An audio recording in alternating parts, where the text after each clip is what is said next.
Thank you all. Good evening or good morning from Sydney. I believe we have people watching from all over the world. So thank you all for taking the time to join me. I have been a travel photographer now for 38 years, and I've been photographing in the Himalayas since the very beginning. I did my first big trip in 1986. That was a 7-month backpacking trip where I went to far too many countries and allowed far too few days in each country to do justice to anywhere particularly, but it was typical of that, first big trip. But it did include my first trek in Nepal, which was the Annapurna circuit. At the time, it was 21 days. About halfway through that trek, crossing the Thorong La, the highest pass of the Annapurna circuit, in deep snow, I'd already started planning when I was going to do my next trek. On the same trip, I also spent a couple of weeks in Kashmir and in Ladakh, and I was just as entranced with those places as I was with Nepal. I do have to admit, not many great pictures were taken on the first trip, but I consider it my apprenticeship as a traveller and as a travel photographer. And certainly the seeds were sown specifically for the next trip. And more broadly, the direction of my life was probably set by that first 7 months away. So a couple of years later, I set off on a 2-year sojourn through Asia. Now, this trip was much more planned, much more organized, and it was absolutely dedicated to photography, to building a collection of images through Asia, which I could then proceed in the future, I hoped, to sell through stock photography, through photo libraries. And a large part of that trip was spent in the Himalaya, in Nepal, India, and in Bhutan. And I've been traveling to the region ever since. Those trips, in fact, now total more than 20 trips to the Indian Himalaya, more than 30 to Nepal. Been to Bhutan 4 times and a couple of trips to Tibet. So it's been quite a journey. The big majority of the trips were in the 90s and up until 2010. Now I'm going to show you some pictures. That's what I'm better at. I'll just share my screen.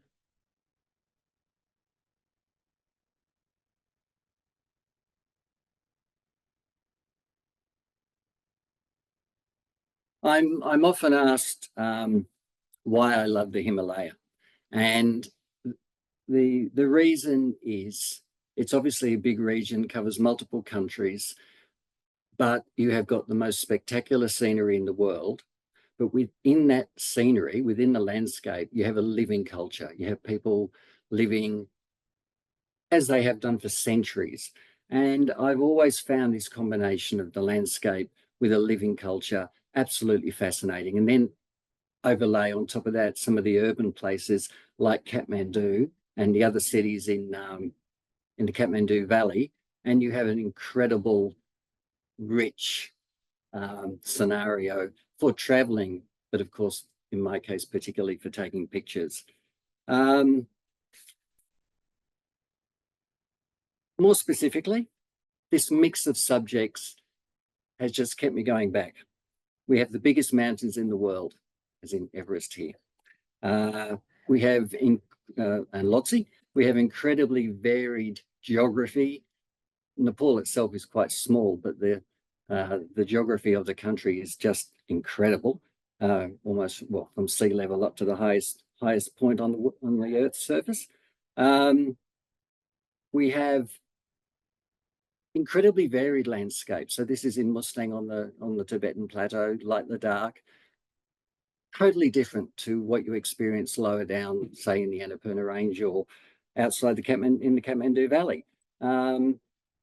Incredibly beautifully located, dramatically located monasteries all over the Himalaya. And of course, the statues, the interiors of these monasteries are incredible, and a very active monk life that goes on inside the monasteries. Never a dull moment, basically, when you're traveling in these parts. And as a photographer, I've never really been able to get enough of it. as I mentioned, the urban environments, this Kathmandu, incredible contrast, obviously, between the rural life in the villages and in the mountains, but no less entertaining for a photographer. Provides enormous subject matter. You've got these World Heritage sites, incredible monuments, and then the festivals. All the countries in the Himalaya are absolutely thriving with festivals, annual events usually, and they've been a major source of inspiration and photographs for me. But then they're all the big things. Underlying all of this is just daily life. Daily life itself in this part of the world is absolutely fascinating, and so much of it is available for travelers to see. So I've spent a lot of time just wandering the streets and the markets, speaking to people and just soaking it all in.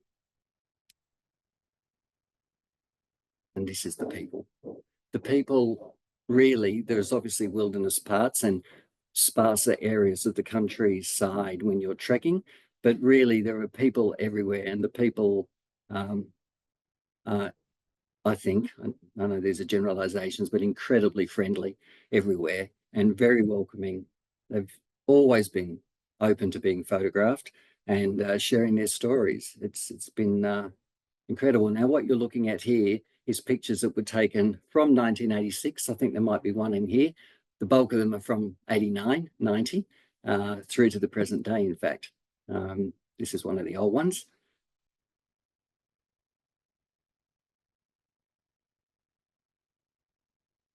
Now, we are presenting for World Expeditions, so I think it's only fair that I give them due credit for my work in the Himalaya. The images from my 2 backpacking trips, a 7-month and then the 2-year trip, formed the basis of my original folio. So I did the trip, took the pictures, then I was able to come back and present them to people. And the key people I presented them to were World Expeditions and Lonely Planet. And because I was shooting what I thought exactly the material that they were looking for. When I was getting started, I'd been totally inspired by the World Expedition brochures, which were full of fantastic pictures. And of course, I did all my research with the Lonely Planet guides. This image, in fact, of monks at Trongsa Dzong in Bhutan was my first World Expedition brochure cover back in about 1990, I think it was.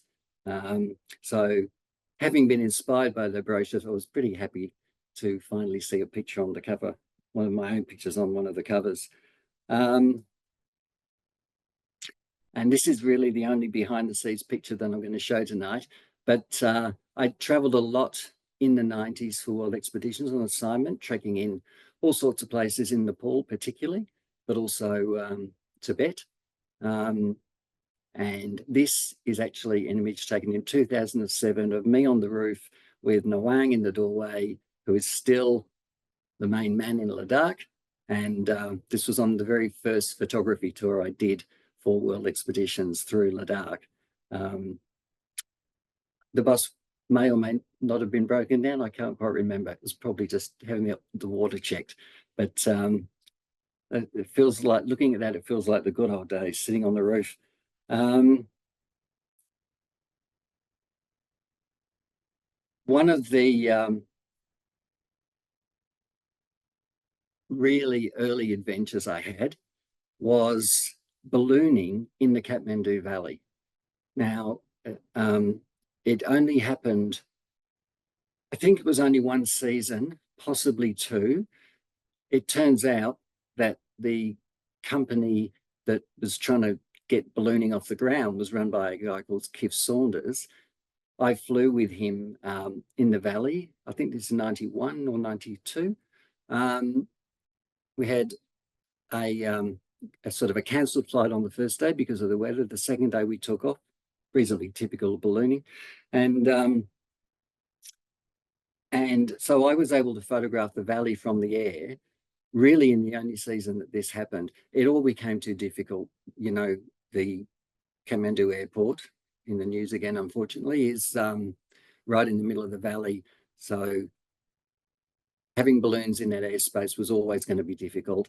The landing places are limited, but it was an incredible opportunity to fly over the valley, and this is back to Paul, in a hot air balloon. I am still friends with that pilot who now runs global ballooning in Melbourne. So that was one of the most unique experiences I had in the Himalaya. One of the biggest days I ever had in the mountains was I was shooting for World Expeditions. And what I used to do, I never really did a full trek. I would do part of a trek and then I'd move on my own to another trek and pick up a different region. So it was fairly active. And I always wanted to maximize my time in the mountains. So this particular day, I woke up at Poon Hill in the Annapurna region, and that evening I was back in Kathmandu. It's one of the biggest days I've ever had, trekking down from Poon Hill at sunrise, getting the shots, and then basically just sprinting. It is downhill, I might add, all the way down to where a car was waiting, and I thought, great, we're going to be home by 4. I didn't realize that the taxi driver had decided that we would be going to a wedding in a small village on the way home. In fact, his sister's wedding. So there was no way I could talk him out of that. So I ended up getting back to Kathmandu at 10, which, you know, I had this idea of setting some kind of Poon Hill to Kathmandu record, which, you know, got taken away by the wedding. This is Nanda Devi in the Indian Himalaya, the highest mountain that is holy in India. Sacred mountain. I've learned a lot. I learned a lot about photography in these early days. So this was a 2-week trek going around Nanda Devi. So clearly that mountain was to be the highlight of the trip. We pulled up in our bus at the roadhead where you start trekking for 2 weeks. I jumped out. The mountain looked like this. I grabbed my gear, got the camera on the tripod, got 3 or 4 frames off, and then the cloud engulfed the mountain, and I didn't see it again for 2 weeks. And that was a big lesson, really big lesson. If I hadn't got that shot, I would have done a Nanda Devi trek without seeing Nanda Devi, but at least I got something. So it certainly drilled it home to me that you have to take your chances when you see them. You can't think, well, that's quite a nice sunset, I'll do that tomorrow night. That is an absolute no for good photography. The other lesson I learned in the Himalaya was you have to have a plan. As a travel photographer, I always know where I'm going to be in the morning and in the evening. That's set basically through research or actually, you know, going and checking it out personally. On this morning, I was in Pokhara and I woke up around 5 o'clock in order to get the car to take me to this lookout, a place called Sarankot. And it was pouring with rain. It was dreadful. It wasn't just rain, it was storm, it was windy, it was cold, it was wet, it was everything. But I determined to go. I get up there and the clouds parted, and this is the view that we ended up with. And on the way to that view, we had this incredible light. Now, whenever the weather's really bad, all these years later, I keep this particular sequence or this event in mind, and it has led to me getting up probably more times than I really wanted to, but then getting the shots as a consequence. It was a great lesson and I still teach it.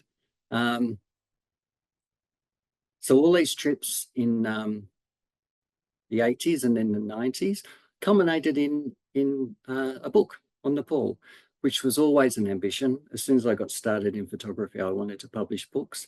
And I traveled to Nepal enough where I could see that a substantial collection was being built. And at some point, I then dedicated multiple trips to Nepal to finish the book as I envisaged it. So that was rather rewarding. One of the absolute best things about my career and the way that it's gone is that I get to repeat visits. For me, that is absolutely crucial in terms of building a substantial and a quality collection of images. It's pretty hard to have everything nailed in one trip, even a long trip. The first trip to Tibet, I found this viewpoint, and it's an incredible viewpoint, obviously over the Patala and over the city. And I got this shot as the dust storm came in off the plains. And so it was a fairly unique shot at the time. And it was used a lot. It was used a lot when it was taken. I then went back, I can't remember, say 10 years later, and I took a group with me.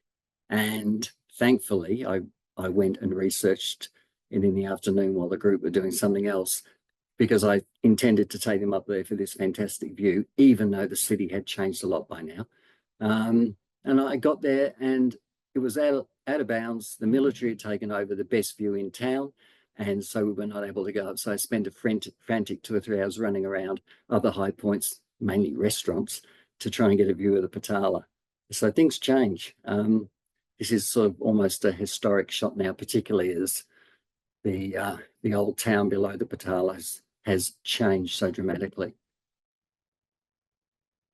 As I mentioned, festivals are a big part of my travels. They're a big part of my travels all around the world. I plan most trips around a festival if I can. I don't ever buy flights until I've checked the dates of festivals or special events, because they are such fantastic subject matter for photography, and they reveal a different side of the country and of the people. So particularly in the Himalaya, I've made a point of getting to as many festivals as I can, particularly when I'm working on a project like the Nepal book. It's taken at Key Monastery in Spiti, as is this. All of the monastery festivals have things in common, like the mass dances and the style of dances. Some of the dances are the same and interpreted differently, but there's always something that's different.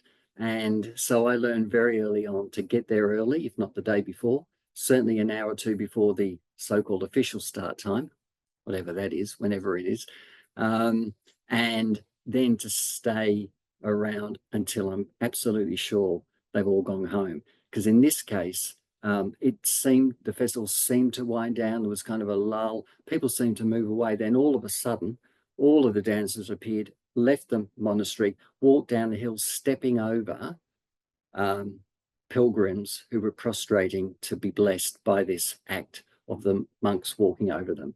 And so I would say that I have been surprised at what happens at almost every festival I go to, even though I've been to so many now. Something different will occur that I haven't seen before. And again, you know, as someone who's done a lot of this, that certainly keeps it interesting. It keeps me on my toes. The festivals are very photogenic. Getting in behind the scenes was always something that I wanted to do. Sometimes it's easy, sometimes it's hard. But mostly it's more about knowing that there is a behind the scenes and where to look, and then, you know, getting the permission, or just doing the right thing, I guess, and keeping out of the way, but still getting the shots. I do love seeing the preparation. The other thing I've learned is research. There's only so much you can find out. And don't forget, this clearly, to me, was taken a long time ago. It's a film shot. It's before the internet. So getting information on some of these festivals was really, really hard. And this was one of those classics. This is Kopan Monastery in Nepal, very close to Kathmandu city. So it's not remote at all. I knew there was supposed to be a festival. I went up a couple of days before because I had the time, and I said, there's a festival coming. And they said, no, there's nothing happening here. And I said, well, I've been told there is. And they said, no. So I went away. My researcher told me it was going to happen on a particular day. So I went back anyway, even though they said nothing was on. I got there. The place was really quiet. There was nothing happening. I said to someone, I think there's a festival on today. They said, no, there's nothing on. And I said, oh, okay. But then the monk said, well, what? Just go down there. They're making a cake in one of the rooms. So I went down to the room where they were making cake, and there were about 100 monks making multiple cakes. This is a cake, this religious cake thing in the image. They were making them that size, and after about an hour they all stood up, they put on their yellow hats, they picked up the cakes, and they marched that into the courtyard where there was a major ceremony, and then they marched them down the road for about 2 k's, and then they threw them into a massive bonfire that had been set. Just incredible. And that all happened after I was told nothing was happening while I was standing about 100 meters away from where it was actually happening. So another good early lesson. Same thing happened in Bhaktapur. I had determined that there would be this New Year's festival in April in the third largest town in the Kathmandu Valley, Bhaktapur. So I got a taxi, drove there, stopped in the main square and said, where do I go to see the festival? And 3, 4, 5 locals said there was nothing on today. But I was determined. I just got out and I walked to sort of the center of the town, and sure enough, one of the biggest festivals I've ever seen was in full swing. You have to trust your instincts. You have to do your research and then trust your instincts. The worst case scenario is nothing actually happens. But I just sometimes think about if I'd taken their word for it and turned around and gone back, I would not have been happy. Pictures can come from anywhere, and they do. It's one of the beauties of this job. These 2 guys, I think, were shepherds. It's on the road from Leh in Ladakh to Srinagar in Kashmir, and we were stuck in a major traffic jam. And this is always, I mean, this is a problem in the Himalaya. The roads are narrow and there's landslides and all sorts of reasons cause traffic jam. In this case, it was in fact a mudslide. And so everyone gets out of their vehicles and just hangs around. But I've always tried to take a positive view to these events, and it helps when I end up with images such as this that I would never have got if we just kept driving by. So always on the lookout and always try to be positive no matter what's going on. Something will happen for a photography if you're out and about and looking. And the festivals are big events. The monasteries are, known entities, stuff's going to happen. The iconic buildings, if you like, or the classic landscapes, the big mountains, they're all known. But one of the things I absolutely dedicate time to is just wandering the streets and photographing daily life. There's always something happening. Quite often I will have come up with a plan the day before where I think I should be first thing in the morning. Quite often temples or markets where there is going to be some sort of activity. This is in Kathmandu. I've spent a lot of time hanging around prayer wheels, waiting for pilgrims to come and spin them. And one of the best things about this is that they generally do it 3 times, at least. Some people just keep on and on, but most people will circumnambulate the monastery or spin the prayer wheel or go around the perimeter of the monastery 3 times. So this is really good for photography because you can choose the people that you like the look of, you can see what they're doing, and you can prepare for when they come back. Sometimes you get a surprise. This is Leh in Ladakh, and I certainly didn't know this was going to happen. I was just wandering around and came across hundreds of people, separate groups for men and women. This was the women. Hundreds of people prostrating their way through town. It was just one of those incredible sights that very occasionally luck falls your way if you're wandering around. And it was pretty special to see. It did go on for several hours, so you could in fact follow them, but I ended up choosing to stay in the middle of the town where the groupings were the biggest, and I could also move around and get sort of access to what was going on. Because of the history I had with the Himalaya and the subcontinent, really, I was fortunate enough to be asked to be one of the photographers in the opening series of a documentary series called Tales by Light, where they looked at photographers and their work and traveled with them to see what we did and how we did it and why we did it. So Tales by Light, which is now screening on Netflix. If you haven't seen it, Series 1, Episode 2 is mine, called Himalaya, was absolutely a career highlight. We traveled. The idea was that I would go to places that I was familiar with and that my work was known to be about, such as the Himalaya. But we would try and do something different. So in Bhutan, the aim was to photograph a couple of festivals and get behind the scenes of the festivals. This is the Fire Festival. Absolutely crazy, dramatic. People run through this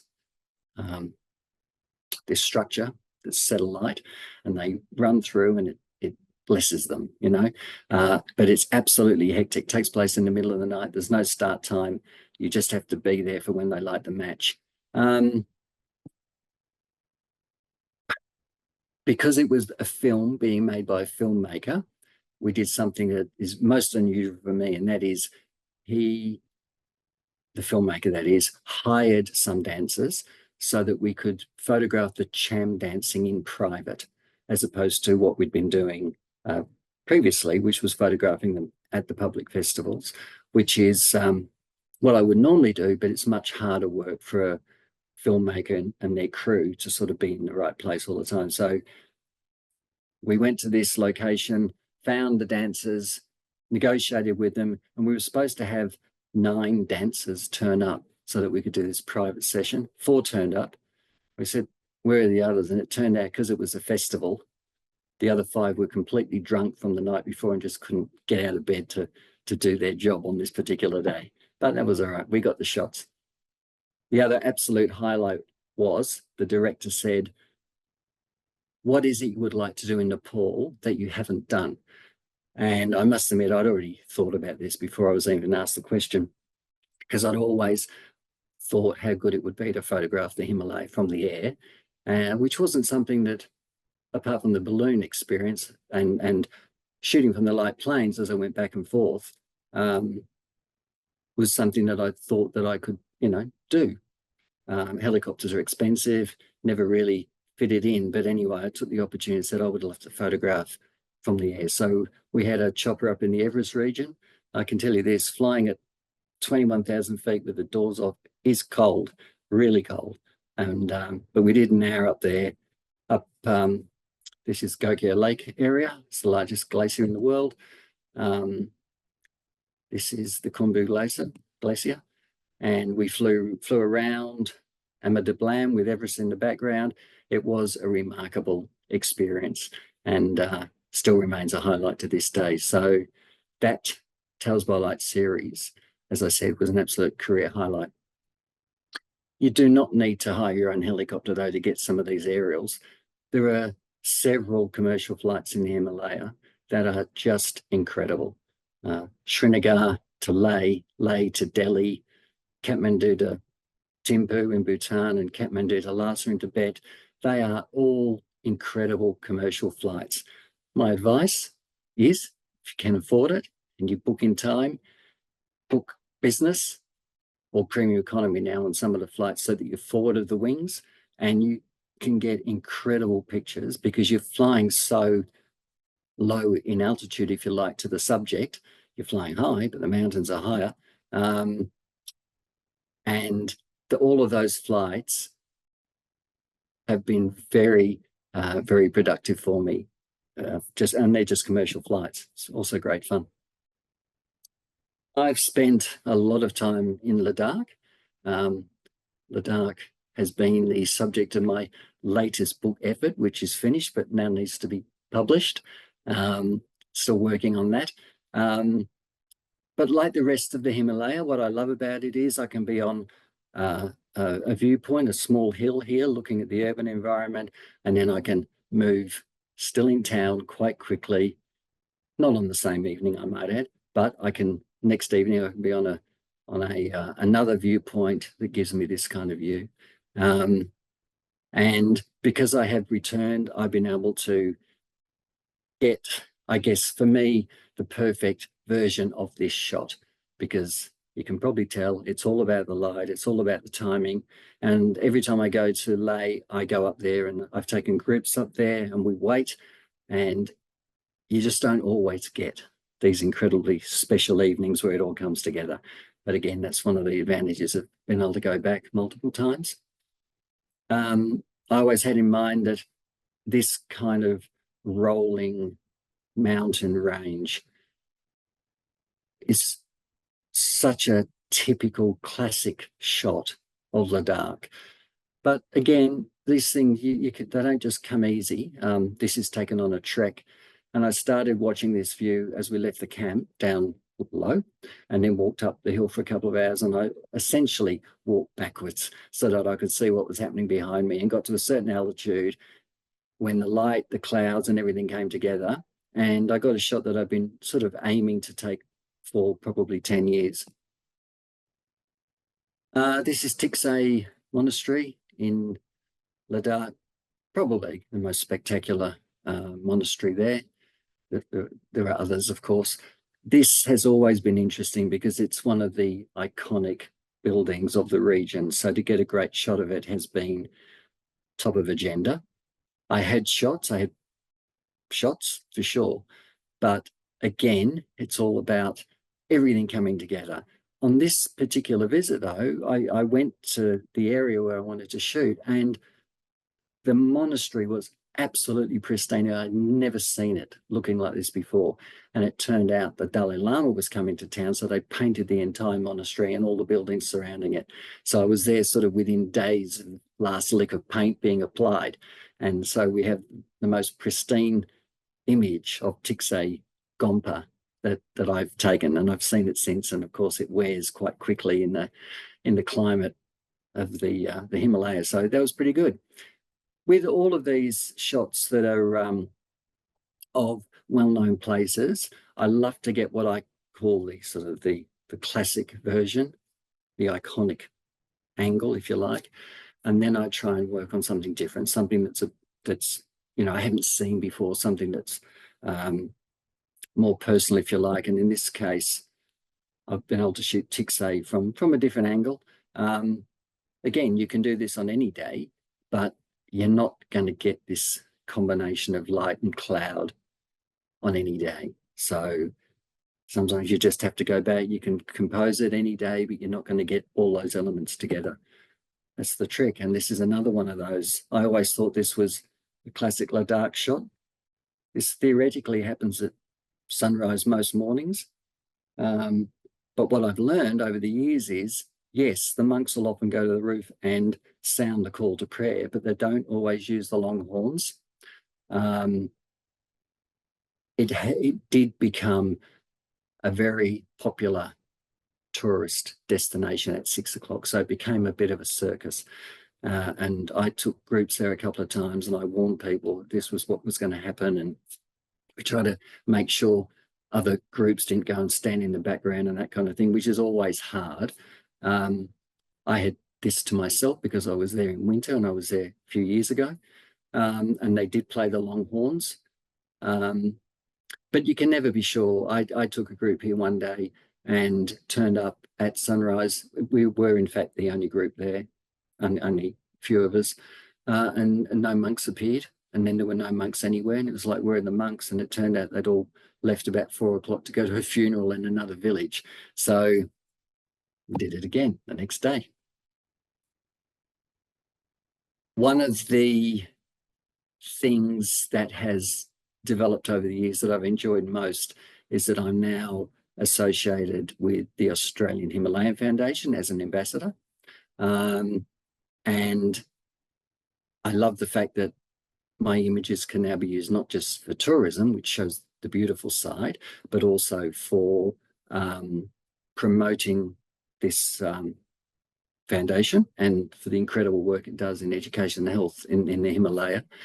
It also meant that I saw a different side of Nepal when we went after the big earthquakes, to go to the region where the AHF had work, which was rebuilding some of the schools that were quite badly damaged. So that was interesting because I am a travel photographer. I tend to steer toward, the beautiful things, and I'm trying to represent the country and the people in the most beautiful way. And that's also my way of working. But it was interesting to go and see the other side, which isn't so pretty, I guess. But also to use photography to try and help. So I've been working with the AHF for quite a few years now, maybe 8, 9, 10, and look forward all the time to them being able to use my pictures to promote their work, and to let people know about what's going on, which isn't just the beautiful side of tourism. This is in the schools, and that is a very quick run through of 38 years of traveling in the Himalaya. Now, I'd be very happy to take some questions. If there are any here, I'll put my glasses back on and I will attempt to answer.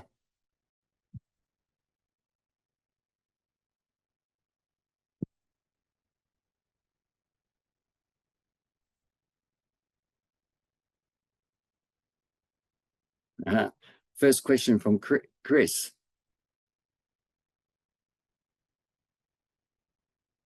Which I actually can't answer. It's a good one. It's a hard question, Chris, for me. I haven't been to Dolpo. So Chris has asked, I am off to Lake Fosundo in the Dolpo region in September. Is there anything that I must photograph when there?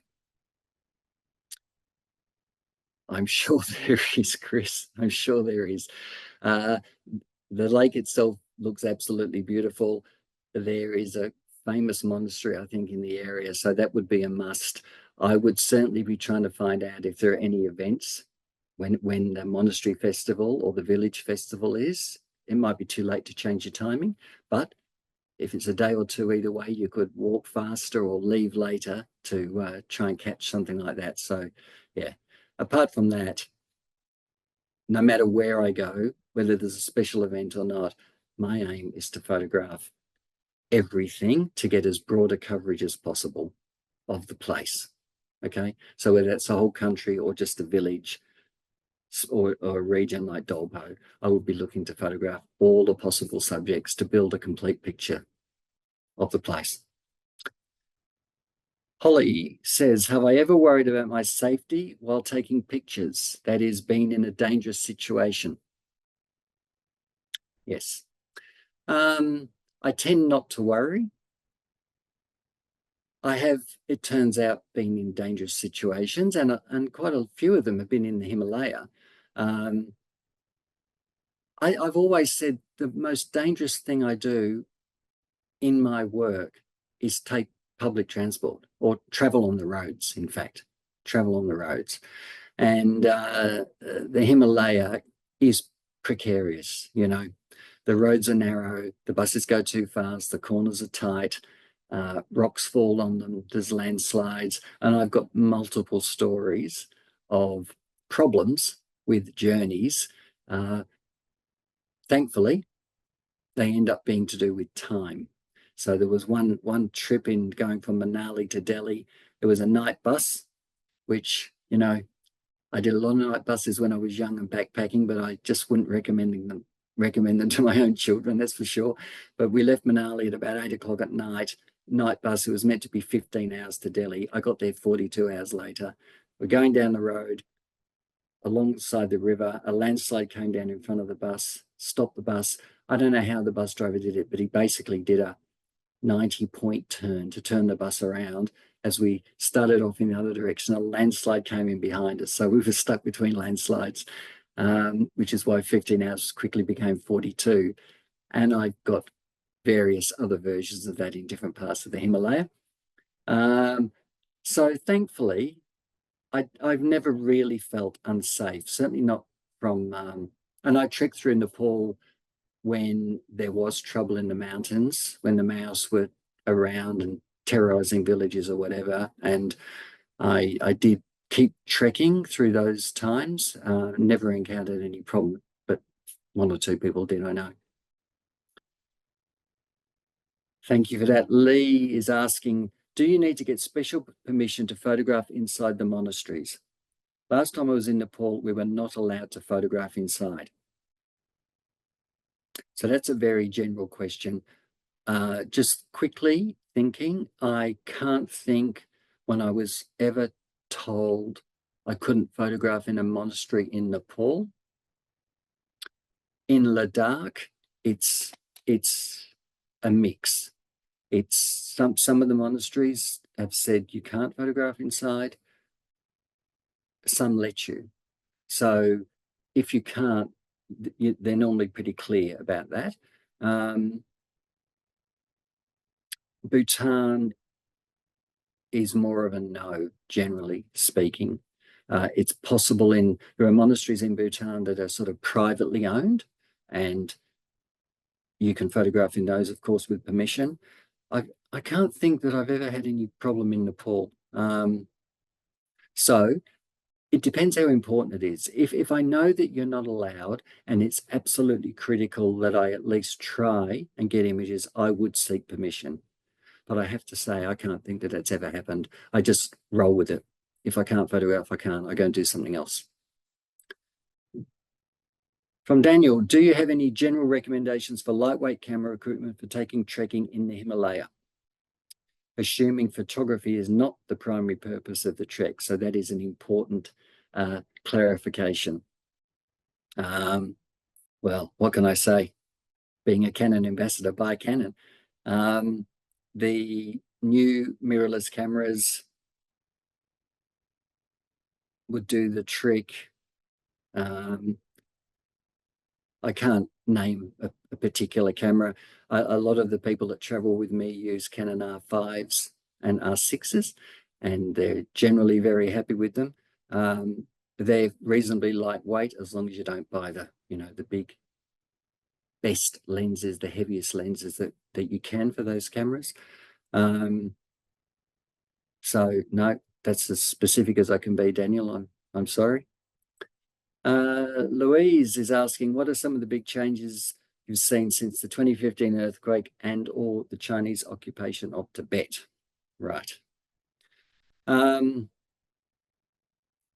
Well, apart from specifically seeing some of the schools that were damaged in the Solo Khumbu, and there was some serious damage at some of the major monuments in Kathmandu, which I saw. I mean, one or two of them actually were just completely destroyed.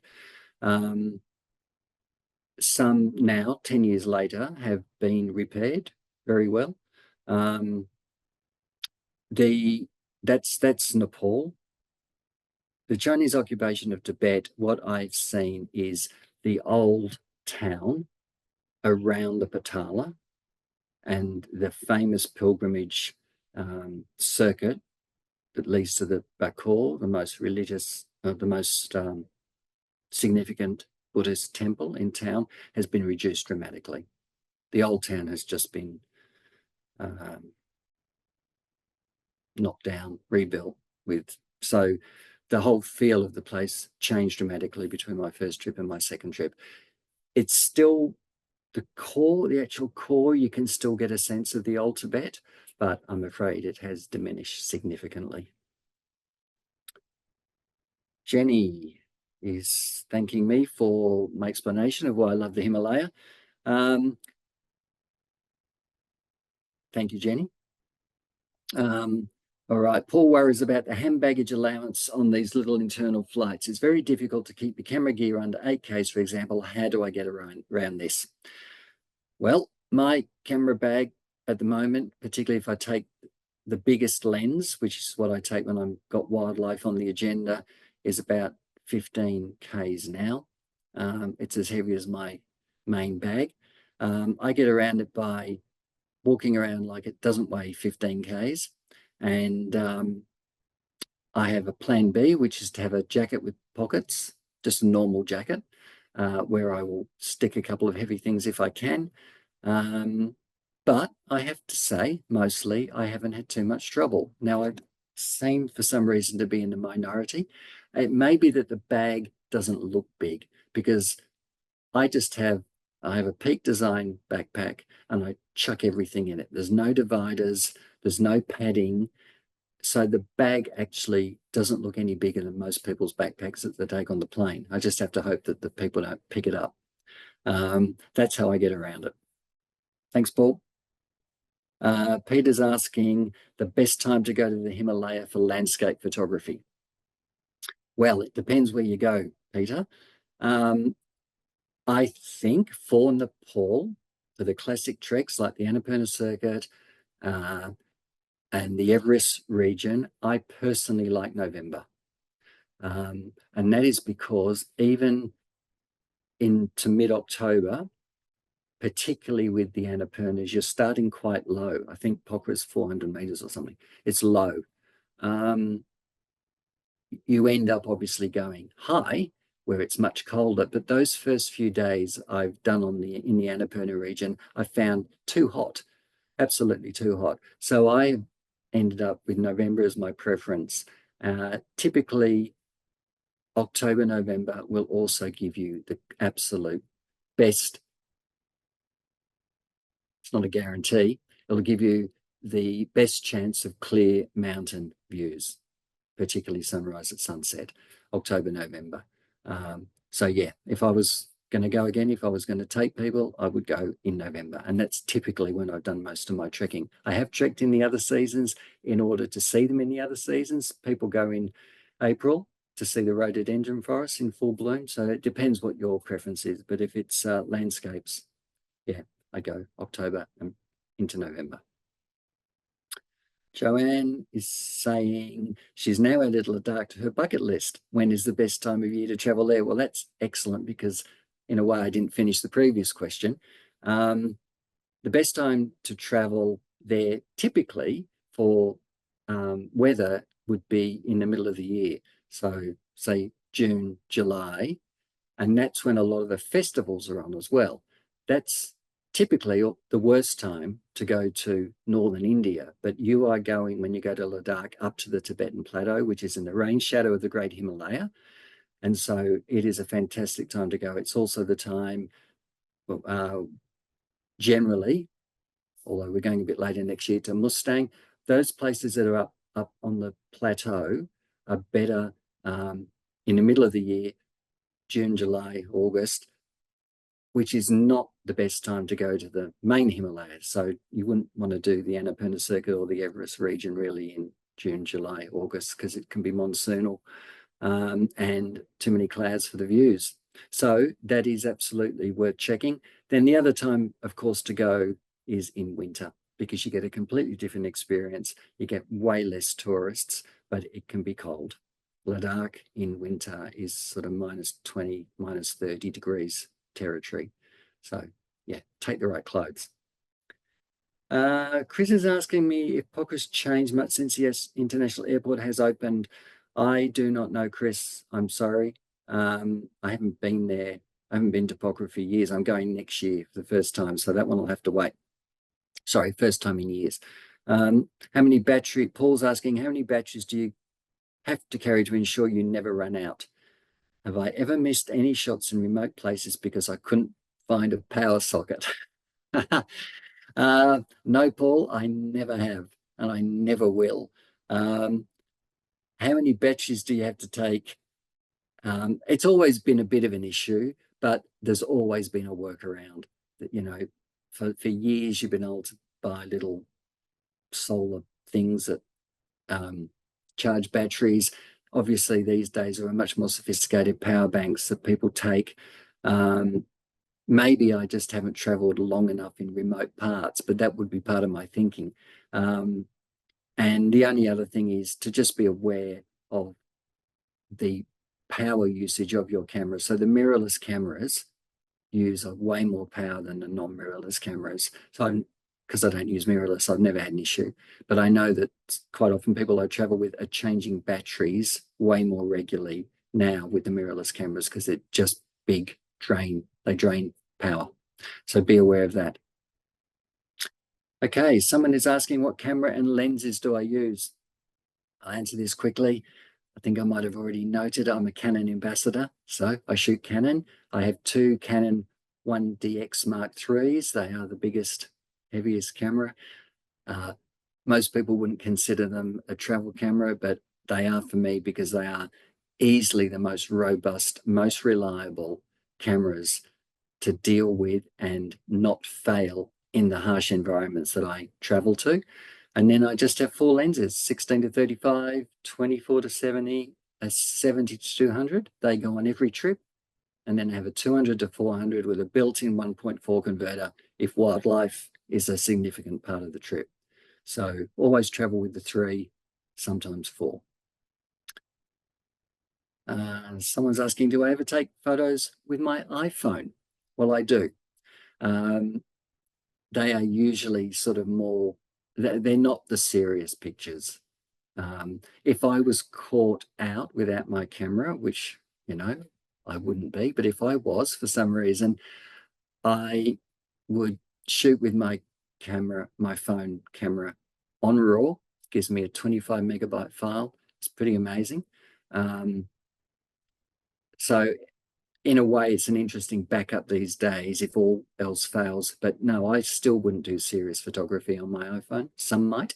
I shoot a lot in very low light and with long exposures, and the iPhones just aren't up to that for what I need for the end result. Okay. So yeah, I use it a lot for personal stuff. Clarence is telling us that he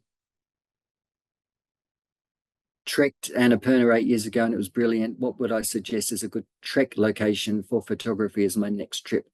Well, if you want to stick to Nepal, absolutely we call it the Everest circuit. So it goes from Lukla and crosses, go up to Gokyo, then you cross the Cholar and you come down on the other side to Kalapatar and the Everest Base Camp region. That is the perfect second trek in Nepal. It is so different culturally and visually to the Annapurnas that that's what I would do second. And I know that because that's what I did in that order. What are the chances of seeing a snow leopard? Well, I saw one after 3 or 4 days of looking about 10 kilometers away. That whole sad story is in the Netflix series, Netflix episode. These days, what I'm seeing, what I'm hearing, and from friends who have been up there, the chances are increasing, particularly in Ladakh. That is probably where you'd want to go. There are dedicated snow leopard trips these days, and yeah, I'm hearing good things about what people are seeing. So it's improved a lot, I think, which is hopefully that's a great sign for the snow leopards. Chris is asking, do I carry tripods for landscape? Absolutely. Always take a tripod. All the landscapes are taken early or late in the day when the light's low. I want to get maximum depth of field. So I'm shooting, I want f11, 13, 16, and I want the slowest ISO I can get, which is 100. And so, yes, I always travel with a tripod for those landscapes. Holly would like to know what is my favorite thing to photograph, people, scenery, or landmarks? Well, Holly, it's all of the above. And that to me has always been the key to my travel photography. One, in terms of just building a collection and having, you know, enough images to supply to people from making a living point of view. Personally, I'll add wildlife to that list. Having equal interest in all those subjects has definitely kept me interested in doing what I do. Some trips have a bias towards wildlife, some trips have a bias towards landscape. Quite often the trips have 2 or 3 of those as an integral part of that particular trip. And yeah, I love them all equally, and definitely that's what's kept me interested. Paul's asking, anywhere left in the Himalaya that I haven't been to yet, but desperately want to? Yes, Dolpo, so I can answer the first question. I haven't been to Dolpo.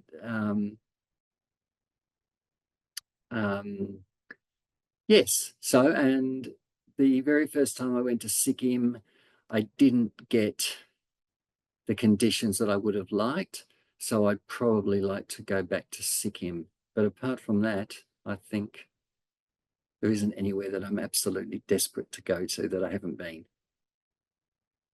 Okay, well, that is the end of the questions. Thank you everyone for listening. I trust you're all there.